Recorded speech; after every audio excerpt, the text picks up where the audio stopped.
This voice-annotated PowerPoint will be about Disseminated Intravascular Coagulation, or DIC, in pregnancy. My name is Sarah Dodders-Katz, and I am an OBGYN physician. Because DIC is a complicated pathophysiologic process, we will start by simply explaining the pathophysiology of this condition. Then, we will discuss the causes of DIC in pregnancy, and finally, we will review the diagnosis and management of DIC in pregnancy. DIC is a secondary process, a syndrome produced due to an underlying disease that leads to the initiation of the clotting cascade. Interestingly, it's actually a physiologic response to a pathophysiologic stimulation of the coagulation system. In other words, the overproduction of thrombin leads to fibrin deposition and clots. These microthrombi not only cause organ dysfunction, but as a result of the massive clotting action, the body actually becomes depleted of platelets and clotting factors, which leads to hemorrhage. In some ways, it's easier to think of DIC in two phases, the clotting phase and the bleeding phase. In pregnancy, we see DIC associated with abruption, preeclampsia, including eclampsia and HELLP syndrome, acute fatty liver of pregnancy, and amniotic fluid embolism. Approximately 50% of patients with an amniotic fluid embolism will develop DIC. Septic abortion and IUFD are also associated with DIC. Finally, any condition causing massive hemorrhage, antepartum, such as placenta previa or placental abruption, intrapartum, such as uterine rupture, accreta, or postpartum hemorrhage can trigger DIC. It is important to note that by far the most common cause of DIC in pregnancy is placental abruption. In a pregnant woman, one should suspect DIC if the pregnancy is complicated by abruption, amniotic fluid embolism, large postpartum hemorrhage, severe preeclampsia or HELLP syndrome, intrauterine fetal demise, septic abortion, or acute fatty liver of pregnancy, or in any patient that develops severe bleeding, vaginal, abdominal, or intrauterine.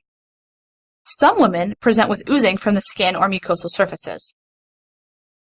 Any signs of shock, including tachycardia, low blood pressure, or altered mental status, also merit a thorough workup. The obstetric provider should have a low threshold to check for DIC in patients that have any of the above conditions. DIC is a combination of a clinical and laboratory diagnosis. Lab data suggestive of coagulopathy is very concerning for DIC. A low fibrinogen is the least sensitive test and usually a late finding. Though there are multiple scoring criteria in the literature, these are not usually necessary to make the diagnosis of DIC. The key first step in the management of DIC is to identify and correct the underlying cause. Correction could include delivery of the infant, uterine evacuation, or treating sepsis. At the same time, steps should be taken to stabilize the patient. 2 large bore IVs, active fluid resuscitation, and oxygen are important early steps. Frequent evaluations with vital signs and monitoring of urine output are also important. Additionally, the anesthesia team needs to be aware. They can better assist with delivery, IV access, as well as airway management if needed. If the fetus is viable, the pediatric team should also be involved. Finally, laboratory studies should be sent, including a complete blood count, or CBC, a type-in screen, or type-in cross, as well as coagulation studies, including a PT, PTT, fibrinogen, and D-dimer. In the septic patient, culture should also be sent. The blood bank is another crucial member of the resuscitation team. If your hospital has a massive transfusion protocol, activate it. If not, make the blood bank aware of the situation.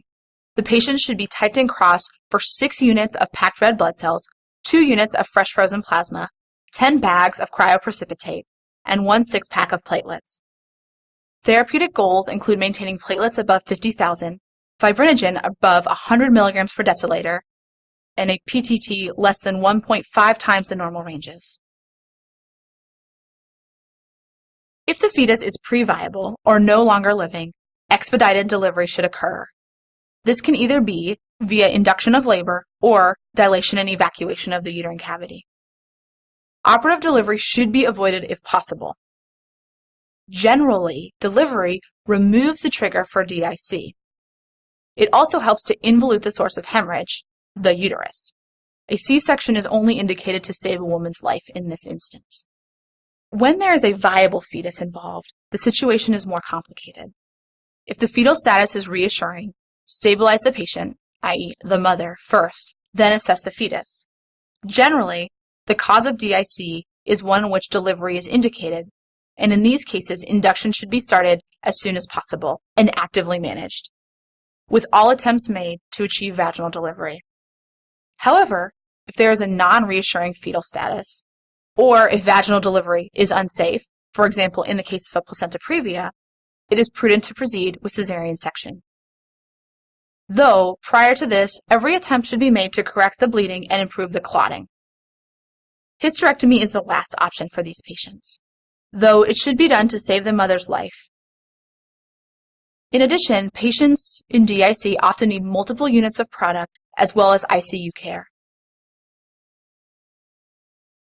In summary, DIC is an acquired consumptive coagulopathy caused by multiple pregnancy-related conditions. It is life-threatening and should be suspected in a woman who presents with symptoms of shock and hemorrhage. Treatment requires a multidisciplinary approach with early activation of the massive transfusion protocol as well as correction of the underlying cause. Though very dangerous, with early recognition and active management, mortality is low.